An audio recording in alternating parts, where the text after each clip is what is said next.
So, you're gearing up for your commercial driver's license test. Perfect, you're in the right place. We're about to break down one of the most critical parts of the entire manual, speed and stopping distance. This is stuff you absolutely have to know, so let's jump right in. Okay, let's start with a question you'll face out there on the road every single day. Picture this. You're cruising at a steady 55 miles an hour in your rig. All of a sudden, bam, a hazard pops up right in your path. Do you think you have enough road to stop in time? Come on, what's your gut tell you? The answer, assuming the road is dry and you're paying attention, is a whopping 419 feet. Yep, you heard that right. That's the minimum distance you need to bring that truck to a complete stop from 55 miles per hour. Let that number sink in for a second, because it's probably way bigger than you first thought. Now, to really wrap your head around that distance, 419 feet is longer than a football field, from goalpost to goalpost. Imagine needing that entire stretch of green just to come to a halt. That's a powerful image, and it's one you've got to remember for the test, and even more so for when you're actually out there. So, to make sure you absolutely crush this on your exam, here's our game plan. First, we're going to break down the basic stopping distance equation. Then we'll see how just a little more speed can change everything, and I mean everything. After that, we'll talk about reading road conditions, handling tricky stuff like curves and grades, and we'll wrap it all up with a quick review of the key numbers you just have to know. All right, let's dive into Section 1, the stopping distance equation. Now, this isn't just some abstract math problem for your test. This is the absolute bedrock formula for staying safe on the road. First up, the official definition. You'll probably see this word for word. Total stopping distance. It's the whole shebang, from the second your eyes see something wrong to the moment your truck is at a dead stop. It's not just about slamming on the brakes, it's a process with a few steps. Your total stopping distance is really three things added together. First, you've got perception distance. That's how far you roll while your brain is going, whoa, that's a problem. Then comes reaction distance, how far you travel in that split second before your foot actually moves to the brake pedal. And finally, you have braking distance, the space the truck needs to stop once you've actually hit the brakes. So how do these three things add up to that crazy 419-foot number? Well, let's do the math. At 55 miles an hour, your perception, which takes about 1 3/4 seconds, eats up about 142 feet.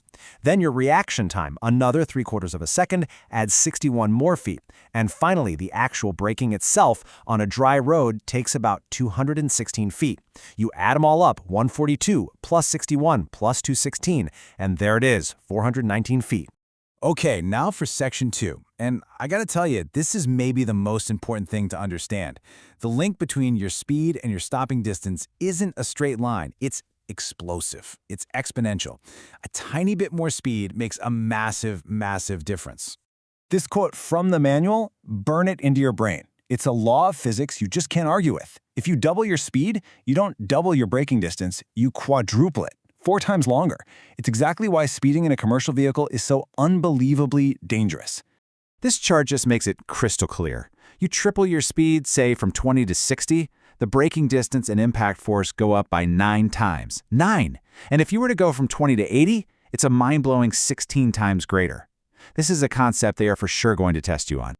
Okay, here's a classic question that trips up a lot of new drivers. Which truck stops faster? An empty one or a heavy, fully loaded one? The answer is going to feel backwards, but it's the empty truck that actually takes longer to stop. Why? Well, it's all about traction. An empty truck is lighter, so its wheels don't grip the road as well and can lock up way easier.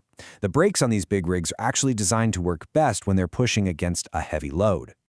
Of course, stopping distance isn't just about your speed and your truck's weight. It's about what's happening outside your windshield. So, Section 3 is all about reading the road and adjusting to whatever Mother Nature throws at you. Think of this slide right here as a direct tip from your future examiner. These are the numbers they're going to expect you to know by heart. On a wet road, you need to cut your speed by about 1/3, so 55 miles an hour becomes more like 35. Driving on packed snow, you chop your speed in half. And if the road is icy, forget about it. You slow down to a crawl and find the very first safe spot you can to get off the road. Seriously, these aren't suggestions, they're survival rules. Let's focus on a specific and pretty scary hazard, hydroplaning. This is where your tires are basically water skiing. They lose all contact with the pavement. And get this, it can happen at speeds as low as 30 miles per hour. If this happens to you, the most important thing to remember is do not hit the brakes. Take your foot off the gas and let the truck slow itself down until the tires can grip the road again. And then there's hydroplaning's evil, invisible cousin, black ice. It's a super thin layer of ice that just makes the road look a little wet. So how do you even spot it?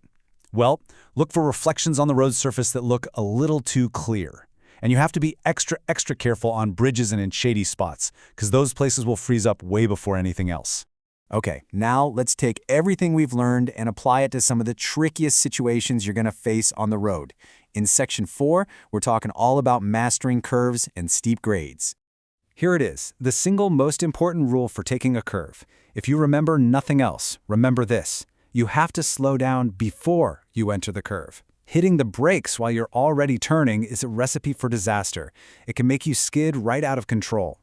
Do all your slowing down while your wheels are still pointed straight. Now, going down a long, steep hill is a very specific skill. You can't just ride your brakes the whole way down. You'll overheat them and they'll fail. The manual gives you this exact 5-step process.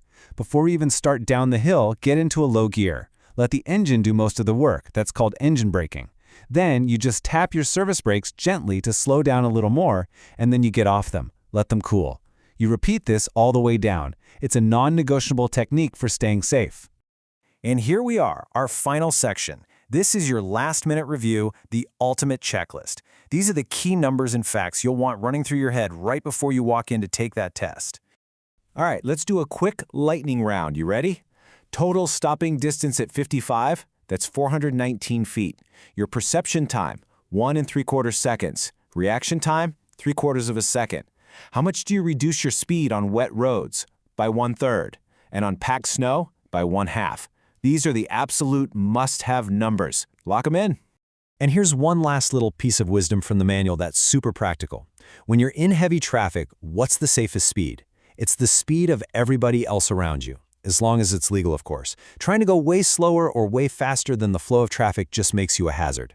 Going with the flow is almost always the safer bet. You know, when it all comes down to it, there's one main point here. This whole thing isn't just about memorizing numbers and rules so you can pass the test.